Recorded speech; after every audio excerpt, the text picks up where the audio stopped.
एक गांव में रतन नाम का एक गरीब व्यक्ति रहा करता था, जो दूसरों के खेतों में काम करके अपनी पत्नी का और अपना भरण पोषण किया करता था। एक दिन उसकी पत्नी सुनीता रोते हुए बोली, हमारे ऐसे हालात कब तक रहेंगे? पूरे गांव में सिर्फ हमारा ही घर ऐसा है जहाँ पर महीने में सिर्फ 15 दिन ही चूल्हा जलता है और बाकी के दिन भूखा सोना पड़ता है। चिंता मत करो सुनीता, तुम तो जानती हो कि मैं दिन रात दूसरों के खेतों में कितनी जी तोड़ मेहनत करता रहता हूँ। एक ना एक दिन हमारा वक्त भी जरूर बदलेगा।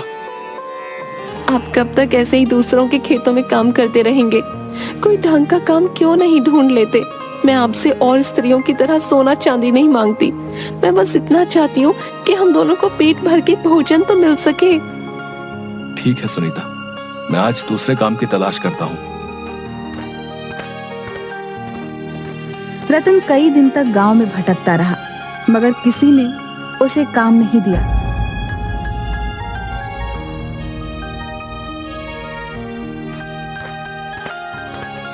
थक हार कर रतन गांव के मुखिया के पास पहुंच गया। मुखिया थोड़ा सा भला व्यक्ति था। रतन, मैंने तुम्हें दूसरों के खेतों में बड़ी मेहनत से काम करते हुए देखा है? मुझे तुम्हारे ही जैसा मेहनती व्यक्ति चाहिए भाई। समझ लो कि तुम्हारे अब बुरे दिन खत्म हुए। आज से तुम मेरे भट्ठों में काम करोगे, ठीक है? एक दिन रतन काम करते करते थक गया। उसे बहुत तेज भूख लग रही थी। रतन ने जगन के भोजनालय का काफी नाम सुन रखा था।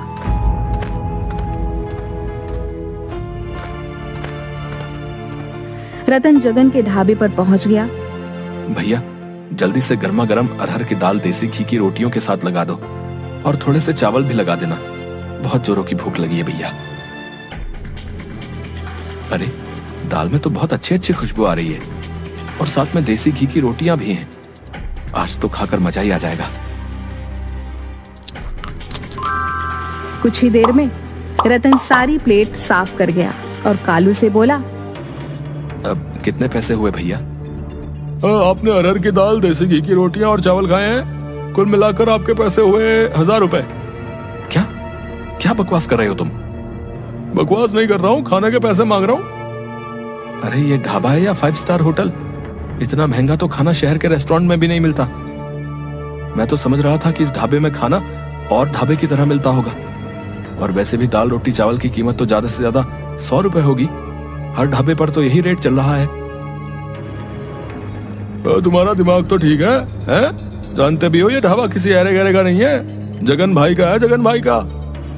अरे जगन भाई के ढाबे का खाना खाने तो विधायक से लेकर मंत्री तक आते रहते। और जब तुम्हारी इस ढाबे में आने की औकात नहीं थी तो फिर यहाँ मुंह उठा कर क्यों चले आए? सीधी तरह से 1000 रुपए दे। लेकिन मेरे पास इतने पैसे नहीं है। 1000 रुपए तो मैं 10 दिन में भी नहीं कमा पाता, तो तुम्हें कहाँ से ला कर दूंगा?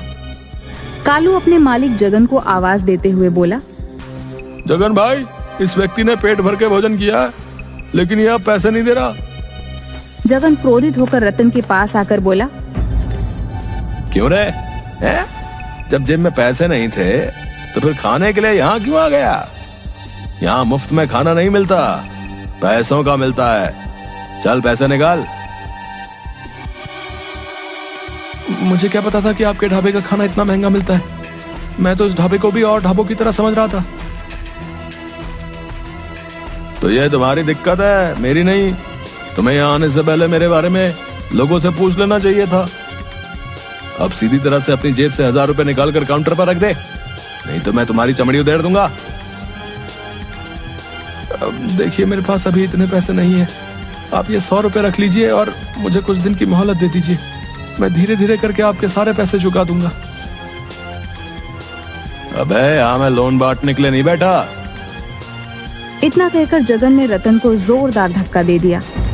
ये तो आप मेरी बेइज्जती कर रहे हैं। अबे बेइज्जती उसकी की जाती है जिसकी कोई इज्जत होती है, और तेरे जैसे भिखारियों की इज्जत तो होनी भी नहीं चाहिए, समझा? क्या बात है जगन भाई, मैं तो तुम्हारे ढाबे का खाना खाने के लिए आया था, मगर यहाँ तो कुछ और ही चल रहा है। इस आदमी ने पेट भरकर खाना खाया, पैसे देने के नाम पर बोल रहा है कि इसकी जेब में पैसे नहीं है। ऐसे आदमियों से बात नहीं की जाती जगन भाई, इन्हें पीटा जाता है। देखते क्या हो, मारो इसको। जगन और कालू रतन को बुरी तरीके से पीटने लगते हैं। उन दोनों ने रतन के कपड़े भी फाड़ दिए और उसे धक्के देकर अपने ढाबे से बाहर निकाल दिया। शुक्र मना कि तुझे मैंने अपने ढाबे के गंदे बर्तन साफ नहीं करवाए, क्योंकि तेरे जैसे भिखारी के हाथ मेरे ढाबे के गंदे बर्तनों से भी ज्यादा गंदे हैं। इसलिए पीट कर तुझे छोड़ रहा हूँ। आज के बाद कभी मेरे ढाबे के आसपास नजर भी मत आना। चल निकल यहाँ से। ये तुमने बहुत बढ़िया किया जगन भाई, इनके साथ ऐसा ही व्यवहार होना चाहिए। इतना कहकर बिलवा भी 2-3 हाथ रतन पर जड़ दिए। रतन वहां से रोता हुआ अपने घर की ओर चला गया। घर पर जाकर रतन की हालत देखकर उसकी पत्नी सुनीता बहुत भावुक हो गई। आपको क्या जरूरत थी उस ढाबे पर खाना खाने की? मुझे क्या पता था कि उनके ढाबे का खाना इतना महंगा होगा। जगन और बिलवा ने मुझे बहुत ज्यादा अपमानित किया सुनीता। वहां पर गांव के बहुत सारे लोग मौजूद थे जो मुझे मजाक उड़ाने वाली नजरों से देख रहे थे। अरे सत्यानाश उन गांव वालों का जो आपको मार खाते हुए देख रहे थे। उनमें से किसी से भी इतना नहीं हुआ कि आपको पिटने से बचा लेते। लेकिन आप चिंता मत कीजिए, मैं इसकी शिकायत मुखिया से जरूर करूंगी। तुम सही कहती हो सुनीता, मैं बिलवा और जगन को छोड़ूंगा नहीं। अगले दिन रतन अपनी पत्नी सुनीता के साथ मुखिया के घर पर चला गया और सारी घटना मुखिया को बता दी। सुनीता, इसमें दोष जगन और बिलवा का नहीं है, इसमें दोष तो तुम्हारे पति रतन का है। सारा गांव जानता है कि जगन के ढाबे का खाना और ढाबों के खानों से अधिक महंगा है, क्योंकि उसके ढाबे का खाना अच्छा बनता है। जब तुम्हारे पति के पास पैसे नहीं थे तो इसे क्या जरूरत थी ढाबे पर खाना खाने की? ये क्या मुखिया, आप भी बिलवा और जगन की तरफदारी कर रहे हैं? तरफदारी नहीं कर रहा हूँ सुनीता, जो सच है उसका साथ दे रहा हूँ।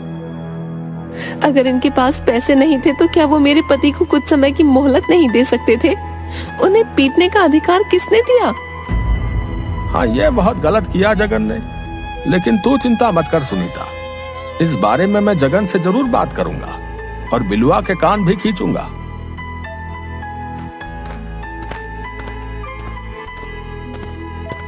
मुझे नहीं लगता कि मुखिया कुछ करेगा।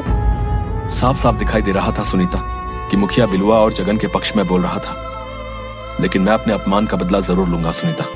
मैं चुप नहीं बैठूंगा। तो आप क्या करेंगे? आप अच्छी तरह से जानते हैं कि जगन धनवान है और उसके गांव में अच्छी जान पहचान भी है, और आपकी पहचान गांव में सिर्फ एक मजदूर की है। अरे हम दोनों के पास तो खुद की खेती भी नहीं है। हम दोनों तो खुद दूसरों के खेतों पर काम करके अपना पेट पालते हैं। जो भी हो सुनीता, अब मैं गरीब हूं तो इसका मतलब ये नहीं कि मैं चुप हो जाऊं। आज अगर मैं चुप हो गया और मैंने कुछ नहीं किया तो गरीबों के मुंह पर एक तमाचा होगा। मैं बिलवा और जगन को दिखा दूंगा कि अगर गरीब अपनी पर आ जाए तो क्या नहीं कर सकता। इतना कहकर रतन क्रोधित होकर घर से निकल गया। इधर मुखिया जगन के ढाबे पर पहुंचकर बोला, तुम्हारी बड़ी शिकायतें आ रही हैं जगन। किसकी इतनी मजाल जो मेरी शिकायत आपसे करे? कल तुमने रतन को बुरी तरह से पीटा था ना? वो अपनी पत्नी सुनीता के साथ तुम्हारी शिकायत लेकर आया था मेरे पास। अरे तो उसने पिटने वाले काम भी किए थे मुखिया जी। आप ही बताइए, मेरे ढाबे पर आकर अरहर की दाल, देसी घी की रोटियां तो बड़े चाव से खाई, और जब पैसे देने का नंबर आया तो अंगूठा दिखाने लगा। जो भी हो जगन, लेकिन तुम्हें उसे पीटना नहीं चाहिए था। और तुम्हारे ढाबे पर सिर्फ रतन ही नहीं बल्कि और भी न जाने कितने लोग आए दिन पिट कर जाते हैं। तुम्हारा ये दुर्व्यवहार कहीं किसी दिन तुम्हारे ऊपर भारी ना पड़ जाए। आपके होते हुए मेरे दोस्त जगन पर कोई माई का लाल हाथ लगाने की हिम्मत करेगा मुखिया जी? और फिर मत भूलिए कि जगन का दोस्त मैं भी हूँ। मेरे होते हुए गांव में किसकी हिम्मत जो जगन के खिलाफ आवाज उठा सके? इसी बात का तो डर है बिलवा कि तुम जगन के दोस्त हो। अब ये सब बातें छोड़िए मुखिया जी। मैं आपको अपने ढाबे पर मुफ्त खाना इसलिए नहीं खिलाता कि आप गांव वालों की शिकायत लेकर मेरे ही पास आए। देखो जगन, मैं तुम्हें सिर्फ समझाने आया हूँ। तुम क्यों नहीं समझते कि आज का दौर सोशल मीडिया का दौर है? कहीं किसी दिन किसी ने तुम्हारे गरीबों के साथ दुर्व्यवहार का वीडियो बनाकर फेसबुक पर अपलोड कर दिया तो लेने के देने पड़ जाएंगे, फिर मैं भी कुछ नहीं कर पाऊंगा। इतना कहकर मुखिया वहां से चला गया। सुनीता रात को अपने पति का इंतजार कर रही थी। आधी रात होने को आई थी, मगर रतन अपने घर नहीं आया था। रतन रात में जंगल के एक पेड़ के नीचे गहरी सोच में बैठा हुआ था कि तभी उसके कानों में एक व्यक्ति की आवाज टकराई। काफी देर हो गई है तुम्हें यहाँ पर बैठे हुए। पिछले 6 घंटे से देख रहा हूँ कि तुम इसी पेड़ के नीचे गहरी सोच में बैठे हुए हो। कौन है आप और इतनी रात को इस जंगल में क्या कर रहे हैं? ये सवाल तो मुझे तुमसे करना चाहिए कि कौन हो तुम और इतनी रात में इस जंगल में क्या कर रहे हो? मैं आपकी बात का मतलब नहीं समझा। मतलब बाद में समझना। तुम्हारा चेहरा देखकर साफ साफ मालूम पड़ रहा है कि तुमने सुबह से कुछ नहीं खाया। तुम बहुत भूखे हो। इतना कहकर उस नौजवान ने एक थाली रतन के सामने रख दी। रतन ने देखा कि उस थाली में सब उसकी ही पसंद के व्यंजन रखे हुए थे। सोचो मत, खाना शुरू कर दो। रतन को सच में वाकई बहुत भूख लगी थी। रतन खाने ही वाला था कि तभी उसे कुछ याद आ गया। नहीं चाहिए भाई, मैं घर पर जाकर अपनी पत्नी के हाथ का बना हुआ ही खाना खाऊंगा। मुझे अच्छा खाना खाने का कोई अधिकार नहीं। ये कैसी बातें कर रहे हो तुम? मैं तुम्हारा ये खाना खाऊंगा, तुम मुझसे पैसे मांगोगे और वो मेरे पास तुम्हें देने के लिए नहीं है। नहीं भाई, मुझे तुमसे कोई पैसे नहीं चाहिए। तुम पहले आराम से खाना खाओ और फिर मुझे बताओ कि तुम किस गहरी सोच में डूबे हुए थे। हो सकता है कि मैं तुम्हारी कोई मदद कर सकूं।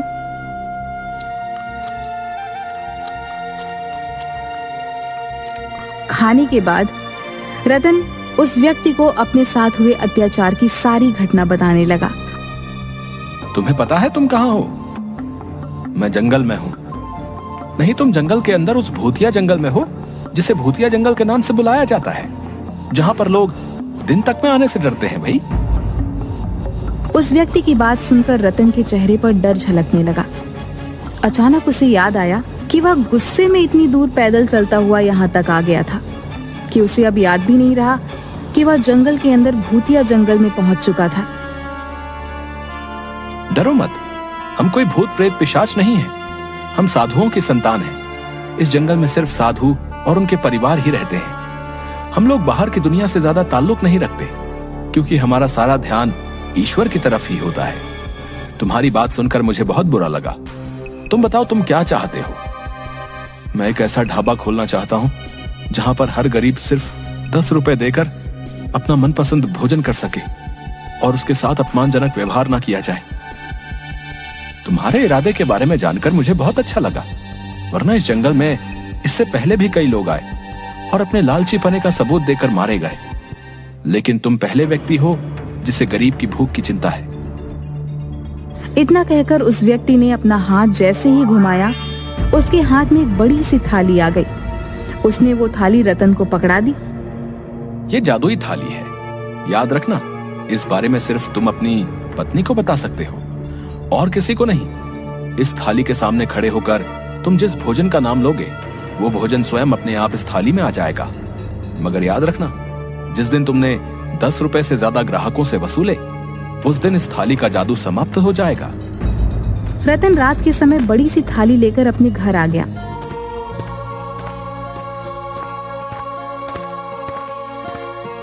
ये क्या है? रतन ने सारी घटना सुनीता को बता दी।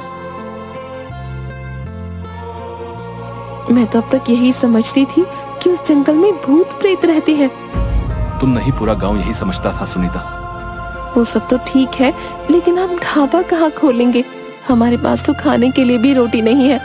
जो थाली तुम लेकर आए हो, उस थाली में सिर्फ भोजन ही मिलेगा, पैसे तो नहीं मिलेंगे ना। फिर हम ढाबा अपने ही घर पर खोलेंगे सुनीता। इस तरह से इस थाली का रहस्य सिर्फ हम दोनों तक ही सीमित रहेगा।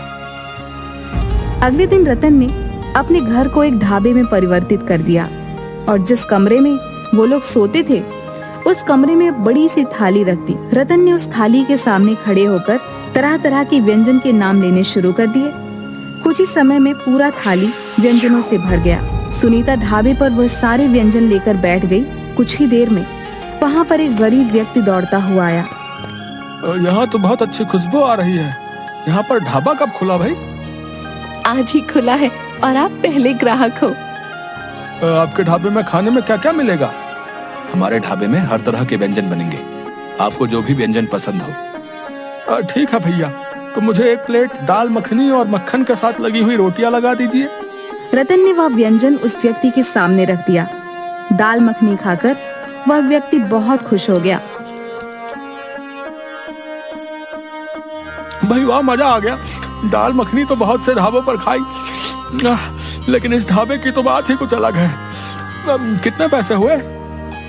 10 रुपए। क्या, सिर्फ 10 रुपए? हाँ, सिर्फ 10 रुपए। और तुम्हें और तुम्हारे परिवार का जब भी खाने का मन करे चले आना। यहाँ पर 10 रुपए में आपका मनपसंद व्यंजन भोजन पेट भरकर एक थाली के रूप में मिलेगा। और हो सके तो अपने उन गरीब भाइयों को भी यहाँ पर लेकर आना जिन्हें अच्छा भोजन नहीं मिल पाता।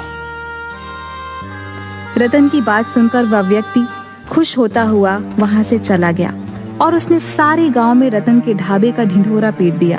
कुछ ही दिनों में रतन के ढाबे पर गांव वालों की भीड़ लगने लगी। रतन के ढाबे पर अब गरीब ही नहीं बल्कि अब गांव का हर व्यक्ति जाकर भोजन करने लगा। रतन किसी को भी मना नहीं करता था।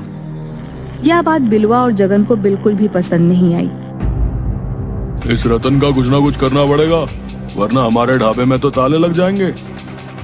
चिंता मत करो बिलवा, मैं आज ही पता लगाने का प्रयास करता हूँ कि रतन इतना धन लाया कहाँ से। उस दिन के बाद से जगन रतन पर नजर रखने लगा, मगर काफी नजर रखने के बाद भी वह कुछ भी नहीं पता लगा पाया।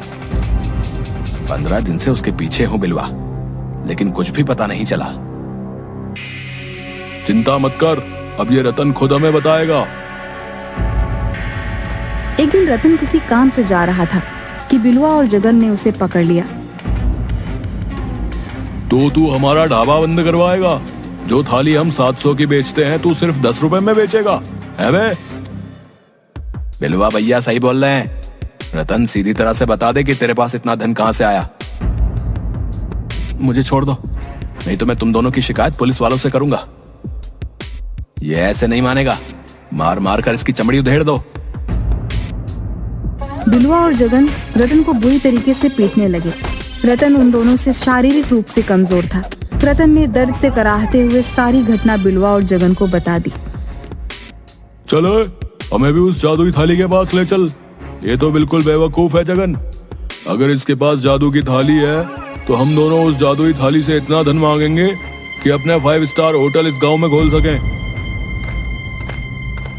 रतन बिलवा और जगन को लेकर उसी कमरे में पहुंच गया। बिलवा और जगन उस जादुई थाली से तरह तरह के आभूषण और पैसे मांगने लगे, मगर उस जादुई थाली में कोई भी हलचल नहीं हुई। बिलवा भाई, लगता है ये थाली केवल भोजन ही देती है। तो फिर देसी घी की पूड़ियां मांग कर देखो। तभी वहाँ पर सुनीता आ गई। बिलवा और जगन रतन को धमकी देकर वहाँ से चले गए। रतन ने हमें बेवकूफ बनाया जगन। सही कहते हो बिलवा भाई, लगता है उसने हमें चूना लगा दिया। रतन का ढाबा उसके बाद भी चल रहा था। बिलवा और जगन की आर्थिक स्थिति अब दिन ब दिन कमजोर होती जा रही थी। जगन भेष बदल बदल कर रतन पर नजर रखने लगा था और एक दिन उसने रतन को उसी जादुई थाली से भोजन मांगते देख लिया। अरे ये तो वाकई जादुई थाली है। जरूर इस हीर ने उस दिन कुछ न कुछ उल्टा सीधा किया होगा। जगन रतन और सुनीता से नजर बचाकर उस गुप्त कमरे में घुस गया और थाली से रतन की ही तरह भोजन मांगने लगा, मगर उसे जादुई थाली में से कुछ भी हासिल नहीं हुआ। जगन क्रोधित होकर सीधे बिलवा के पास जाकर बोला, बिलवा भाई, रतन उस दिन सही बोल रहा था, वो थाली वाकई जादुई है। मेरी आंखों के सामने रतन ने उस जादुई थाली के सामने तरह तरह के व्यंजन के नाम लिए और उस थाली में वो ताजा ताजा व्यंजन अपने आप आ गए। क्या बकवास कर रहा है तू? उस दिन तो उस जादुई थाली में कोई भी हलचल नहीं हुई थी। इसी बात को लेकर तो मैं हैरान हूँ। मुझे लगता है कि वो जादुई थाली सिर्फ रतन की ही बात मानती है। ठीक है, अगर ऐसी बात है तो हम उस जादुई थाली में जहर मिला देंगे। ना रहेगा बांस, ना बजेगी बांसुरी। अगले दिन वो दोनों भेष बदलकर रतन के ढाबे पर पहुंच गए, मगर तभी गांव का मुखिया पुलिस लेकर आ गया। गिरफ्तार कर लो इन दोनों को। हमें किस जुर्म में गिरफ्तार किया है? क्योंकि तुम दोनों रतन के ढाबे के ग्राहकों की प्लेट में जहर मिला रहे थे। मैं तुम दोनों से ही मिलने आ रहा था। मैंने तुम्हारी बातें चुपके से सुन ली थी, नहीं तो आज तुम दोनों अनर्थ कर बैठते। तुमने बहुत अच्छा काम किया मुखिया। मुझे माफ कर दो रतन, मुझे अपनी गलती का पछतावा है। क्या मुझे तुम्हारे ढाबे पर कुछ खाने को मिलेगा? क्यों नहीं मुखिया जी, आप हमारे गांव के मुखिया हैं। आपके लिए तो मैं स्पेशल थाली बनवाऊंगा, मगर सिर्फ 10 रुपए में। रतन के पास आज भी वह जादुई थाली है और आज भी रतन 10 रुपए की ही थाली बेचता है।